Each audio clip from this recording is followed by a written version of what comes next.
O que separa o crochê profissional do crochê amador é o acabamento, sem dúvida nenhuma, porque a gente aprende a fazer os pontos em crochê e a gente se distrai fazendo os pontinhos, mas quando chega na hora do acabamento, a gente costuma fazer com uma certa pressa, porque é a hora que a maioria das pessoas não gosta.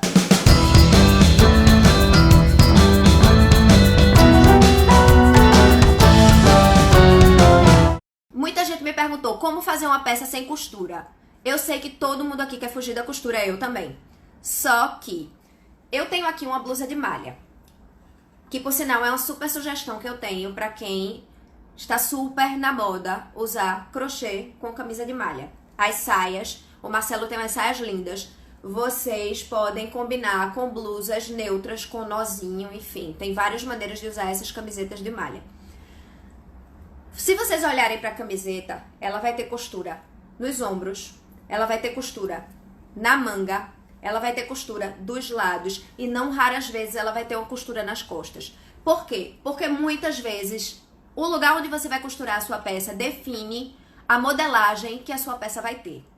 Então, fugir de costura é uma faca de dois gumes. Você pode fazer uma top-down e ela ficar maravilhosa, mas você pode perceber, vocês vão querer me matar agora, mas vocês podem perceber que a peça top-down, ela não fica totalmente aderente ao corpo. Porque se ela ficar, ela vai perder aquela forma top-down, que é aquele caimento maravilhoso. O top-down, ele tem outro objetivo, ele não é uma peça para ser modelada. Então, se você quer fazer sem costura, dá para você fazer sem costura, mas você vai se restringir a poucas peças. O top-down é maravilhoso. Você às vezes faz uma costura embaixo do braço, só um pontinho. Eu, por exemplo, eu faço top-down sem costura nenhuma mesmo. Mas ela não é aquela peça que vai ficar totalmente modelada no seu corpo, porque para isso você precisa realmente dar costura. Quando vocês começarem a fazer uma peça de crochê, qualquer que seja essa peça, assim que você começar, depois de definir a paleta de cores e o modelo, que são as primeiras coisas que você faz, já pense nos seus acabamentos. Aí você vai dizer, louca, eu já vou começar a fazer uma peça pensando nos meus acabamentos. Ah, você vai. Você vai porque você, fazendo dessa forma, você vai facilitar o seu trabalho depois. Por quê? Porque na hora de fazer o acabamento é desespero, é angústia. Porque às vezes você faz uma peça toda colorida, maravilhosa, e na hora de esconder todos aqueles fios, o que você faz? Então, agora, a partir de agora, nós vamos começar a nossa peça de crochê já pensando em esconder os fios no meio do caminho, já, para não ficar louca, desvairada, louco, desvairado no final.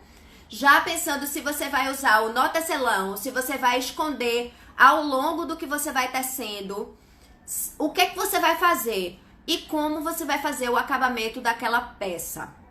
Aí, tem uns pontos aí no meio que a gente tem que acertar.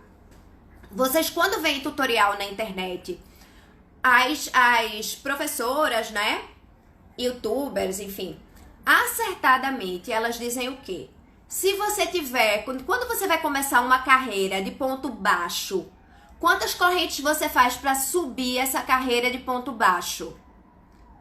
Quantas? Uma, não é isso? Quando você faz ponto alto, aí tá o problema.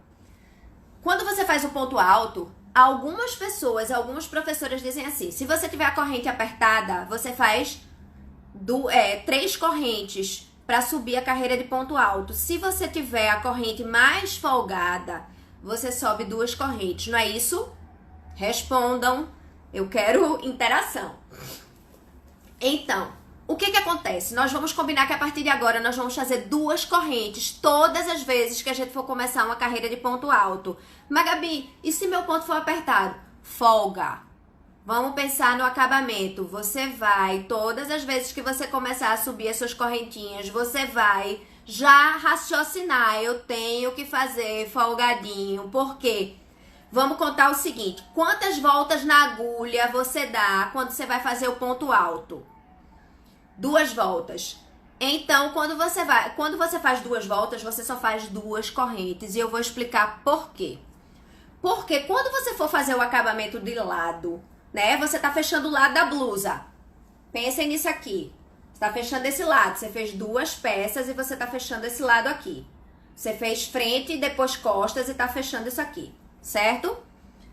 Quando você vai fazer a costura do lado, se você estiver usando agulha de tapeçaria ou se você estiver fazendo uma carreira de ponto baixo no verso, que é normalmente como eu faço, você vai, dependendo de quantas correntes você subiu, você vai dar as voltinhas naquele ladinho do ponto.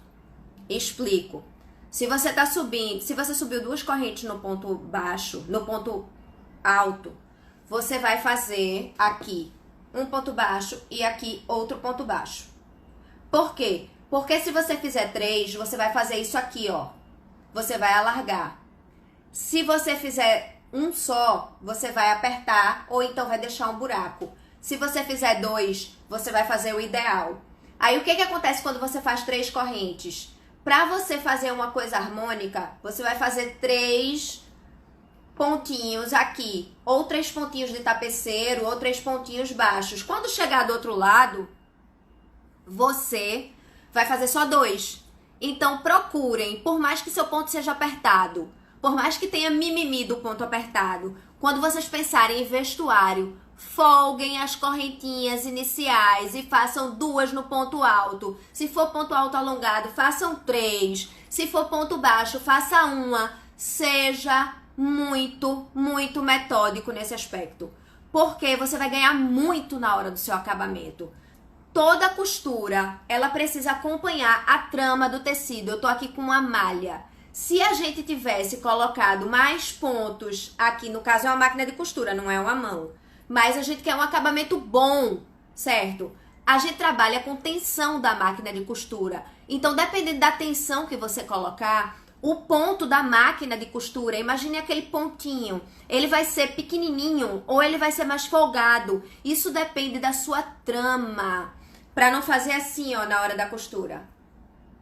Isso é o quê? Isso é você colocando ponto de menos ou apertado demais. E se você fizer isso aqui, ó, ficando com buraco, é porque você tá colocando ponto demais ou folgado demais. Então, uma forma de você harmonizar isso e não se perder na hora do acabamento é você ser muito metódico nas quantidades de correntinhas iniciais, porque você vai ter um guia. Aqui tem uma carreira de ponto baixo, então eu só vou dar uma voltinha na minha agulha de tapeceiro. Se eu estiver fazendo acabamento, costura com ponto baixo, eu só vou dar um ponto baixo ali naquela carreira, porque você vai estar costurando de lado. Então, isso é um guia muito importante para vocês, certo? Eu garanto que isso vai resolver muitos dos problemas de vocês.